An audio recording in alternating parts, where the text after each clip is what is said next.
I had a really good time with it. I thought it was great. No lasting impression. I have no desire to read more of the books in that series. I just didn't expect it to do what it did. It's a very strange experience reading it. This was one of the worst books I read this year. It's so bad. It's so bad. This one made me feel like poop. I don't know. I still enjoyed it. Hello and welcome to the Maid Book Club. Today I'm going to be tier ranking all of the books that I read in 2024.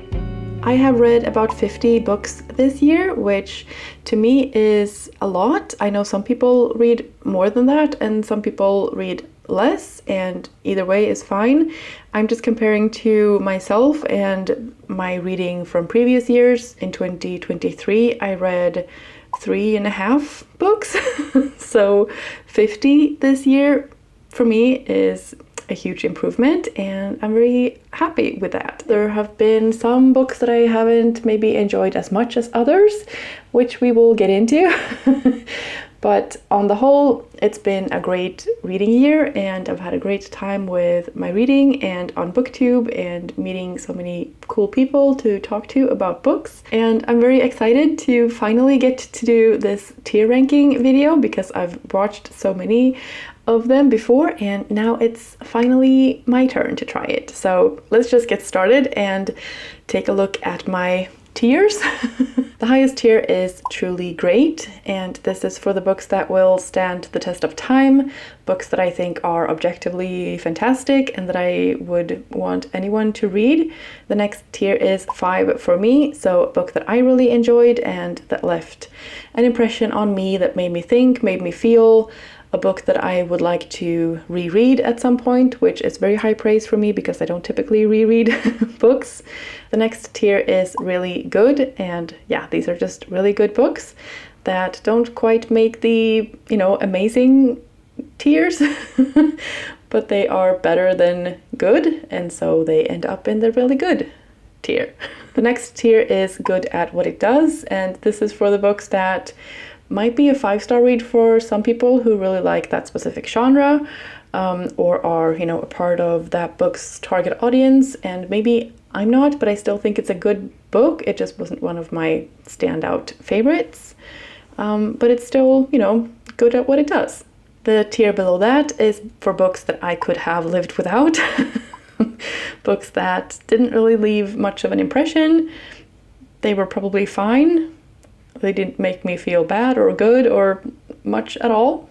The second to last tier is for books that I respect but felt like crap reading. And these books might be fantastic works of literature, but I did not enjoy them, didn't feel good while reading them. So this tier could go higher up, but I don't want to put books that make me feel like crap very high up, even if they are great. So yeah, it's gonna stay down there, close to the bottom. And then the very bottom tier is I Want My Time Back. And this is for books that I kind of wish I hadn't read, or, I just wish I could have spent my time reading a book that I enjoyed more. Yeah, this is for books that maybe made me angry or bored me or were stupid, and we'll get there. Okay, so let's get started, and I'm just gonna do these in the order that they appear. And so starting with 1984, this is gonna go right into Respected, but I felt like crap. This is obviously a great work of literature. I didn't enjoy it. I respect it, and I think it's a fantastic concept and everyone should read it. It's just like mandatory life education. It's great and also made me feel like poop. Next up is A Man Called Ove, and this is gonna go a lot higher up. This is gonna go into Truly Great. I think it has a beautiful story of humanity and love and community and judging people maybe a little bit too quickly sometimes, and how everyone just has a story that we might not know anything about. Next we have As Long as the Lemon Trees Grow by Sulfakatu. And this one I'm gonna put in really good. It wasn't a 5-star for me, but I can see how it would be for a lot of people. It is a beautiful story set in Syria, as the revolution is starting there, and it's a very emotional read. It is a young adult novel, and so I think that's maybe what held it back from being a 5-star for me, but it is a really beautiful book and I'm very glad I read it. Next we have Beartown, which is another book by Fredrik Backman, and that's also going to go in truly great. The writing is excellent. The observations of humans and just social interactions and how we function in a community, and like taking a look at living in a small town and masculinity and sports and yeah, lots of heavy topics and also humor, and yeah, I just think it's a fantastic book. It's the first book in the series, but I think it's a great standalone read as well. Us Against You, which is the second book in this series, I thought was really good. It wasn't quite a 5-star read for me, but I think the writing is just as good. The characters are just as well written, and I really enjoyed sort of staying in that world and continuing the story. And then the last book in the series is The Winners, and I haven't finished this yet. I'm not even halfway through it, so maybe I shouldn't have included it on this tier ranking thing, but I'm going to, and I'm gonna put it in really good just because it is really good so far, and I'm enjoying the story. The pacing is great. It's more engaging than Us Against You was at the start of it. The writing is still as good. The characters are still as good. Everything feels exactly the same. And yeah, I'm just gonna keep it in really good and we'll see what happens. Before the Coffee Gets Cold by Toshikazu Kawaguchi was definitely a 5-star read for me. I love the simple storytelling in these stories. They're very emotional. I cried reading several of them, and yeah, they were just great. Very heartwarming and sad and just very human, and yeah, really enjoyed it. Circe by Madeline Miller. I didn't give this 5 stars when I read it, so for that reason I should probably put it in really good. I do think it is truly great though. Like, I think it's a fantastic book. I really loved the writing and the story and the atmosphere of it and just the vibes. Yeah, I think it's a truly great book, and so I'm gonna put it in truly great. Galatea was also a fantastic read. This is a short story, so I don't know if I can put it in truly great. I mean, why not? I thought it was a fantastic short story. I'm not sure it's like truly great tier. I don't know if it stands the test of time or if it has, like, it's such a short story, so I don't know if it can be, I don't know. I'm gonna put it in 5 for me. Okay.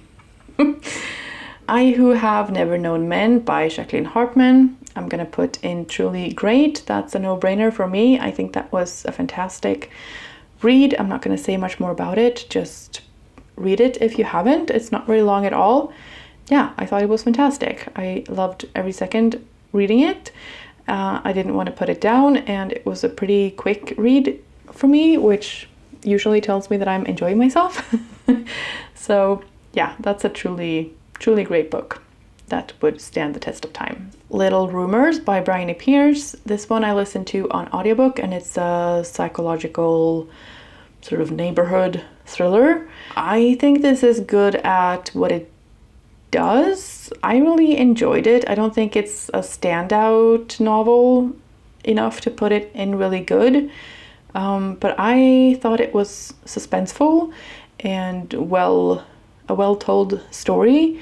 I can't really speak to the writing. The writing wasn't like anything outstanding. It wasn't like anything special, but it wasn't anything that bothered me at any point either. So yeah, I think that's good at what it does. And if you like, you know, neighborhood thriller set in an English village, and it's about like how people trust or distrust each other and secrets and lies and all of that kind of thing, yeah, I think this is a good one. Marina by Carlos Ruiz Zafón, I didn't give 5 stars, but it has definitely stayed with me. It wasn't a 5-star for me, but I'm thinking maybe it should have been. I just think it's truly great. It's a young adult horror novel. It just has so much heart. The writing is excellent. The atmosphere is excellent, and yeah, it has it's good. So I'm gonna put it in truly great. It also wasn't too scary for me. There were points where I was really creeped out, but it's not something that has left scary scars for me. Like, it doesn't make me afraid of anything in real life. If you're a scaredy cat, I think you can still enjoy Marina. And if you like horror, you can probably enjoy it as well. Mrs. England by Stacey Halls. This is set in England and it follows a children's nurse. There's a bit of a mystery and a creepy family, and yeah, I thought this was good. Somewhere, I don't think it was really good. It is probably really good for what it does, but I'm gonna put it in good at what it does. It wasn't a standout novel for me, but if you like that kind of book, historical fiction set in England, and it follows a children's nurse and there's a mystery, it's good. It's well written and well told, and yeah, it just wasn't a standout for me compared to everything else that I've read this year. One Little Lie by Lauren Weisberger. This one I could have lived without. It's a fine book and it was a fine story, but it didn't leave an impression on me whatsoever. It wasn't a particularly fun time. I wasn't super invested. I remember the story, but there wasn't really much of a story. So it's like, if you just want something to, a palate cleanser or just like mindless reading, this one is fine. It's a bit summery and yeah, but I could have lived without it, definitely. One of Our Own by Lucinda Berry. This one was interesting to me. It's not a really good book. I'm glad I read it. I wouldn't want to not have read it. I think it was an interesting experience, and so yeah, I think it's good at what it does. It's not excellent, but I would still recommend it. Yeah. Ooh, One Dark Window by Rachel Gillig.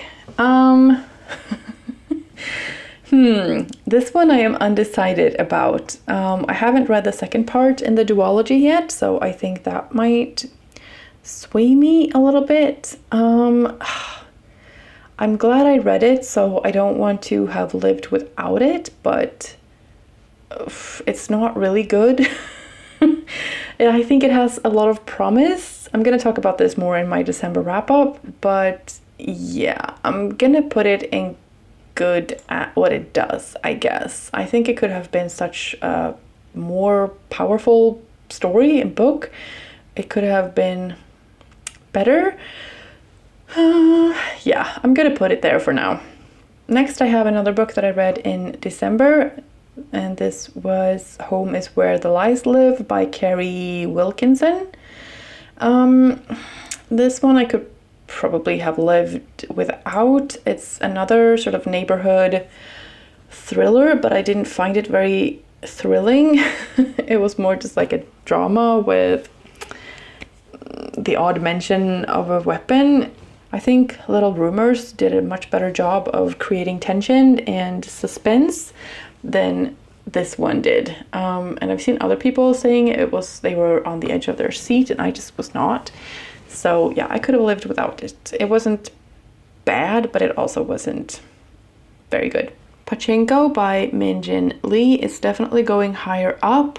I didn't give this 5 stars when I read it. I think I gave it 4 stars. And it's not a book that I enjoyed that much. I think it's great. I think it's a very good work of fiction. I think it's well written, and I think it's a great story, and I think everyone should read it. I learned a lot reading it, and it was emotional, and yeah, I don't know. It wasn't a 5 star for me, but I still think it's truly great. So I'm gonna put it there, even though it wasn't the most enjoyable experience for me, but I also like rushed through it a little bit in my reading challenge that I did at the end of summer to try and finish it. So maybe I would have enjoyed it more if I would have taken my time with it. And yeah, I'm still glad I read it, and I would want anyone to read it because it is fantastic. Okay. Only This Beautiful Moment by Abdi Nassimian. This one is really good. This follows 3 men in 3 different generations, in 3 timelines in Los Angeles and Tehran.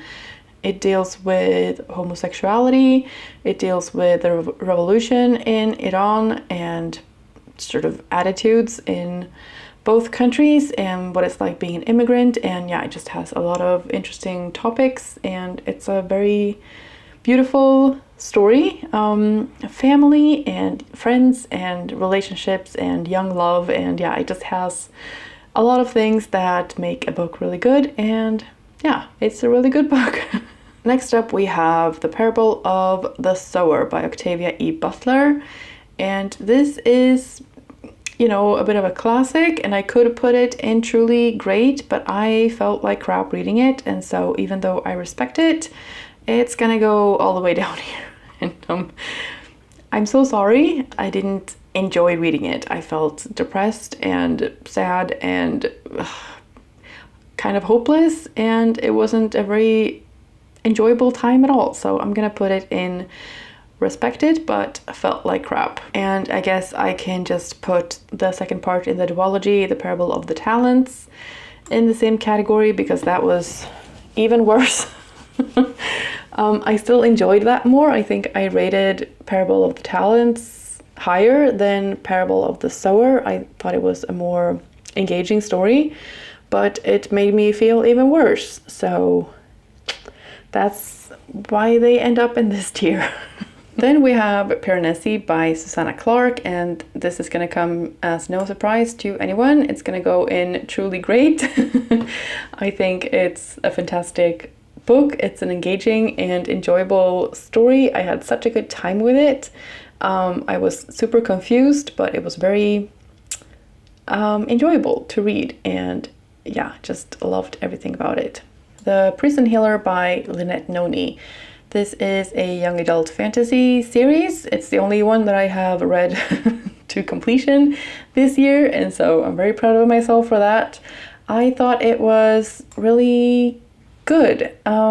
There are some things that I would have liked to be even better, but I still think it is a really good fantasy series. It wasn't too complicated or too like intricate or messy. It was just clear. Yeah, I do have some issues with it, but overall I think it's really good, and I think it was very consistent throughout the whole series, and so like as a package it's very like neat. Yeah, it's gonna go up there. Rewitched by Lucy Wood. This was a very anticipated read for me because I've been following Lucy's YouTube channel, and I think this is good at what it does. It maybe is really good. It wasn't a standout novel for me, but I do appreciate it for what it is. It's also a fantasy novel, but set in London in modern day, or like 90s. It's cozy and heartwarming and lovely and feel good, and it does have a little bit of stakes to it. There's a trial and there's witchcraft and magic and things like that, and has a very like good message in it. I think the cover is a very accurate representation. It has fall vibes, takes place in October, and yeah, I just think it's good at what it does. It wasn't a standout novel for me, but it was hit the spot when I read it. Next we have Sociopath by Patrick Gagné, and this is a memoir written by a sociopath, and she tells us about her life experience and also her view on sociopathy and all of that. I thought this was a very engaging read, and I learned a lot, but I think you should still take things with a grain of salt, but it doesn't mean that it's not valuable at all, if that makes sense. I enjoyed hearing her perspective. It's a very engaging, like, it's a wild ride of a life, and I think she tells it very well. I listened to it on audiobook, which she narrates, and she does that very well as well. So I'm gonna put it in 5 for me. Stone Blind by Natalie Haynes. This is a retelling of Greek mythology, the myth of Medusa and myths that are relating to her story. And it's just a wild ride as well. I think it's a great adventure. There are so many interesting narrators in this story, and I just love that like myriad of myths that you get in this story. Natalie Haynes narrates the audiobook for this, and I loved that. I just love listening to it. I thought it was great. So I'm gonna put it in truly great. The Bandit Queens by Perini Schroff. This one could go in respected, but I felt like crap just because there are some aspects of this story that are really dark and horrible, and I'm not talking about the fact that they are wanting to kill their husbands. Like, that's dark, but that's not the dark part. But I'm not going to put it in that. I'm going to put it in really good. I think it's a really good book, and it deserves all of the hype and praise that it gets, and I'm very glad I read it. The answer is no by Fredrik Backman. This is not going to make the truly great tier. I don't think. It's a short story about a man who would just rather not speak to anybody and who takes offense when someone's knocking at his door, and I could relate to that. I just thought it was a hilarious little story, and I enjoyed it very much. The Burnings by Naomi Kelsey. Oof, this one could also go in respected, but I felt like crap because this made me sensitive to read anything about witch hunts. It was very graphic at points, and it made me like research some things that I wish I really hadn't researched, because those images just are burned into my mind, and it just makes me feel horrible in my whole body when I think about that. So I don't know, I think it's either gonna go in good at what it does or in respected, but I felt like crap. Yeah, I think it's gonna have to go in here, unfortunately. There were some good moments as well, so it's not like complete dystopia like the other ones on this tier so far. Yeah, but it's gonna have to go there. Okay.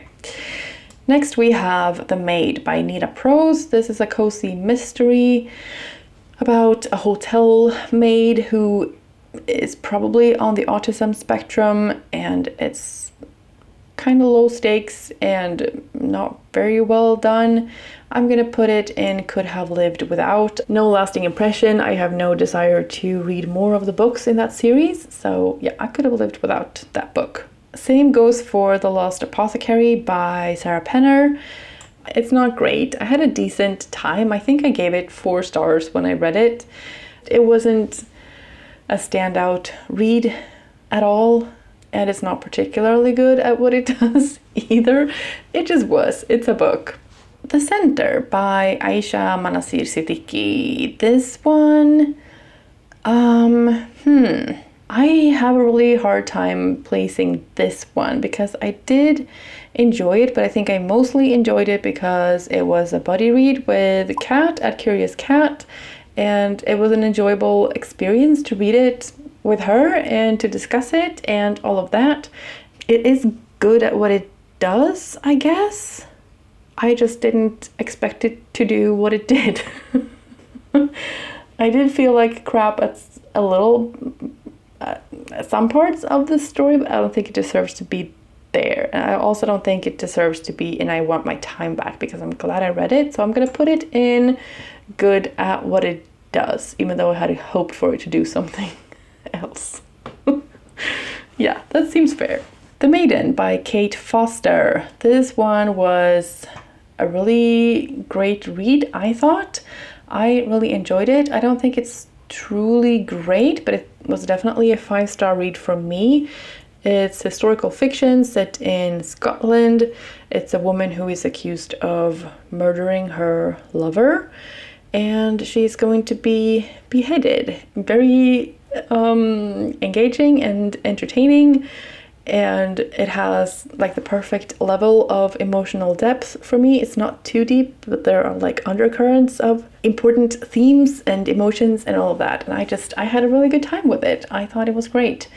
The Mare by Angharad Hampshire. This one I have read in December, so I haven't talked about it yet in a wrap-up or anything, but I'm gonna put it in truly great. I really loved this book. I flew through it. I thought it was going to be incredibly heavy, and it is, but it also isn't, and it's a very strange experience reading it. It's set during the Second World War, and it's about a woman who worked as a guard in a concentration camp. So the topic is very heavy, and it's a very serious story, and yeah, but I don't want to say I enjoyed it, but it's a very interesting story, an interesting perspective, and it's very well told, and yeah, it made me think and feel, and I think it's a fantastic book, and so yeah, it's going in truly great.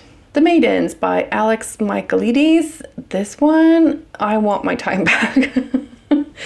This was one of the worst books I read this year. It's so bad. It's so bad. I had very high hopes for this one as well. It has dark academia. It has a murder mystery, a female psychologist as the main character.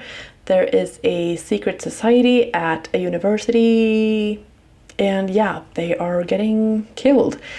And it just had everything I could ever want. There was also going to be like Greek mythology woven into this. It just had all of the elements on the back of the book that I would want in a book. It sounded amazing. And then when I read it, I just, like the first 10 pages, I was already like, this is so poorly written. It's, ugh, no. And what is the author saying with some of these things?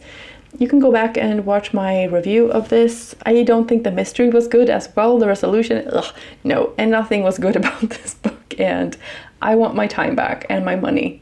Nancy Peach, The Mother of All Problems. This one was a 5-star read for me.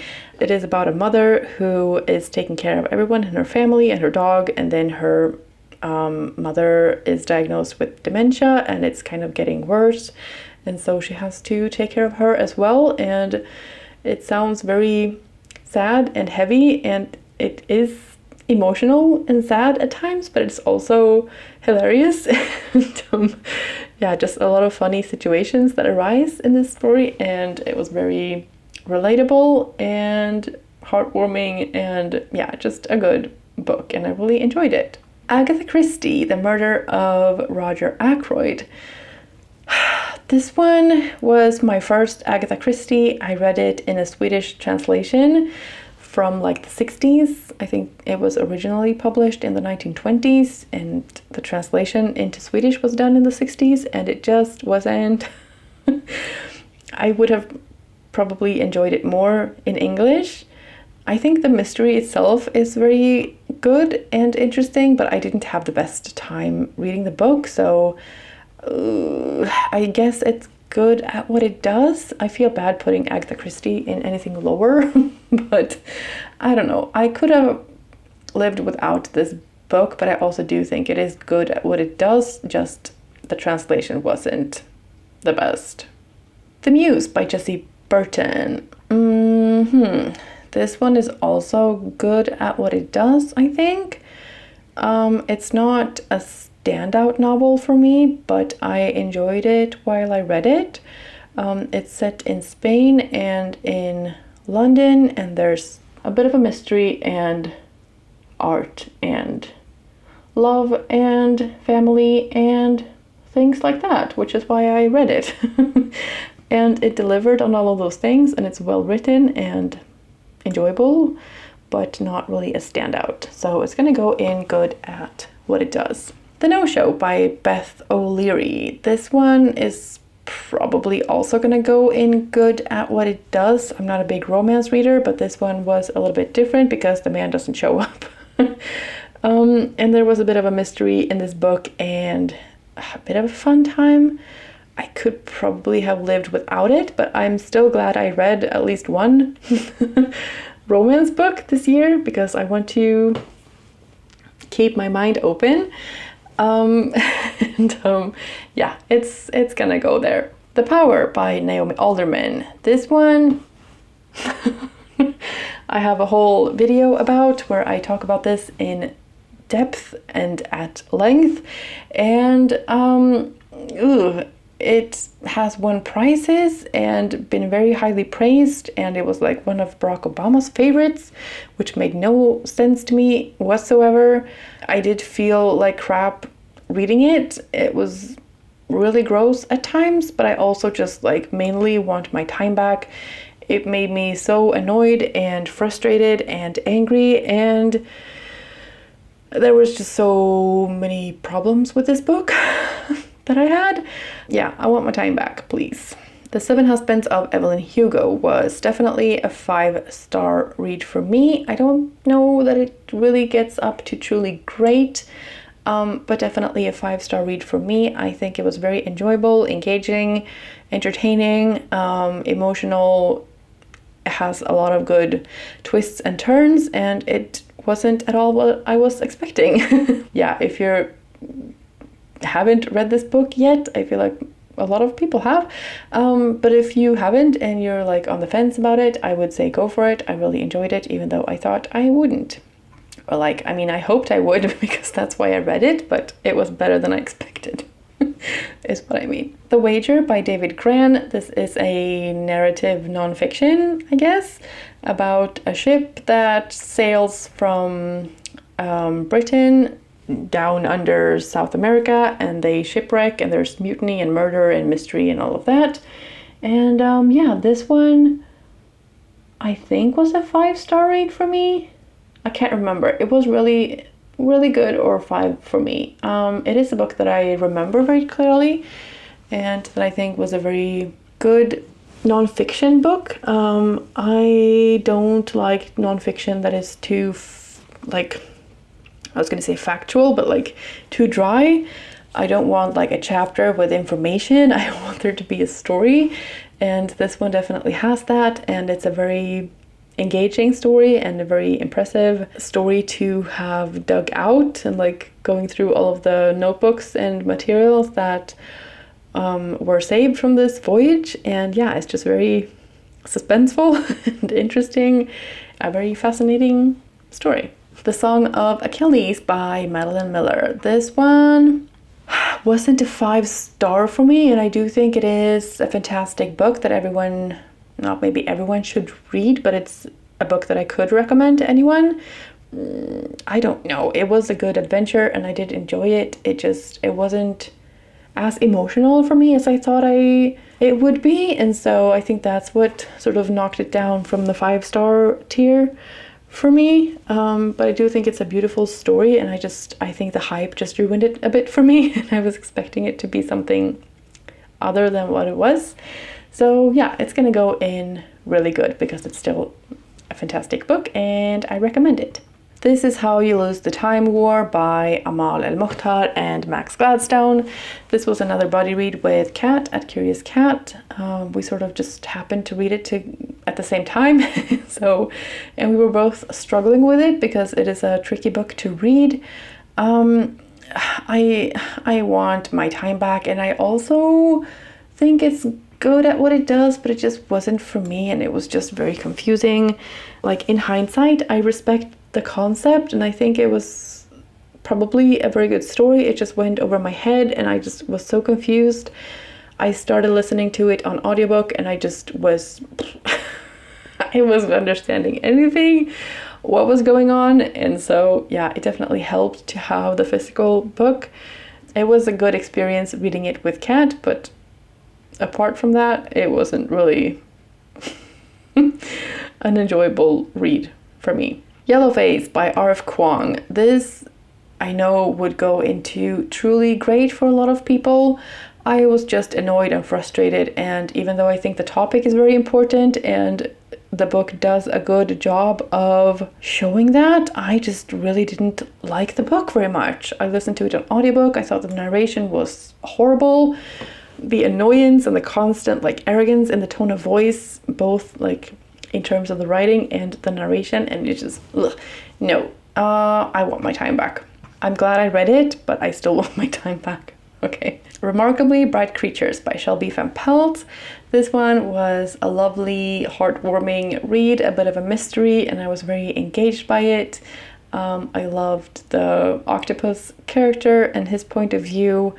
This is gonna go into really good. It wasn't quite a 5-star for me, and I don't think it's a truly great novel that will stand the test of time in the same way that some of these other books will. So yeah, it's gonna go in really good. Bird Eye by Judith Hennigan. I thought it was really good. I could put it in good at what it does, but I don't really know what it is that it does. It's just a peek into these people's lives that live in an old sort of rundown commune. There's not much of a plot, but there are still things happening, and it's very well written. I have a very strong sense of the people, the characters in the book, and the surroundings and the vibe of it all. And so yeah, it's a good book, but I'm just not sure exactly what the point was, but I don't know, I still enjoyed it. The Yellow Wallpaper by Charlotte Perkins Gilman. This one is going in truly great. It's a short story and it was fantastic. I really enjoyed every second of this book. Read it if you haven't. Crooked Plow by Itamar Vieira Jr. This one I haven't finished yet, but I'm pretty confident that I will finish it before the end of the year. I'm about 2/3 of the way through, I think, and it's so far really good. It's not an obvious 5-star for me, so I'm gonna put it in really good, but it still has potential to be better. I'm really enjoying it. I'm enjoying the writing and the environment and the characters and the story, and yeah, but it's going in really good for now. Clytemnestra by Costanza Casati. This one is gonna go into good at what it does, I guess. It wasn't really a favorite of mine. I enjoyed some aspects of it and some aspects were really annoying. It didn't leave an impression on me at all. The most like dramatic event in that book I already knew from the Song of Achilles, and it was almost more impactful in that book. I don't know, it's not as bad as the other books down here, I don't think. I could have lived without it. It wasn't anything special. Okay, and then the last one is Stolen by Ann-Helén Lestadius, which is a book set in Sweden, in the north of Sweden, and it is about the Sami people, and it follows a young girl, and then she grows up and they herd reindeers, and it's about how the Sami people are treated, and there's a bit of a suspenseful element to the story. This one was really good, I thought. It's not a 5-star for me, and I don't think it's a truly great novel either, but it's definitely worth reading, and I enjoyed it, and I want to continue the series, and yeah, I recommend it. Okay, so that's the result. Overall, I've read a lot of really good books and a lot of 5-star books and truly great books as well. The books at the bottom tiers are still books that I'm glad I read, even though I didn't necessarily like all of them or enjoy all of them. I'm very glad I read 1984 and Parable of the Sower and Parable of the Talents. The Burnings I could probably have lived without. The Power I'm also glad I read, and I'm also glad I read The Maidens and This Is How You Lose the Time War and Yellowface, because I had been curious about those books and I wanted to see what I thought of them, and you know, I did. Let me know your thoughts if you would have put any of these books in different tiers, if you think I completely got it wrong on any of them. These are just my opinions and you are free to express yours. And I'm also curious if there are any on the top tiers that you are now interested to read. Thank you so much for watching this video. I hope you're having a fantastic day, and I will see you in the next one. Bye. All right.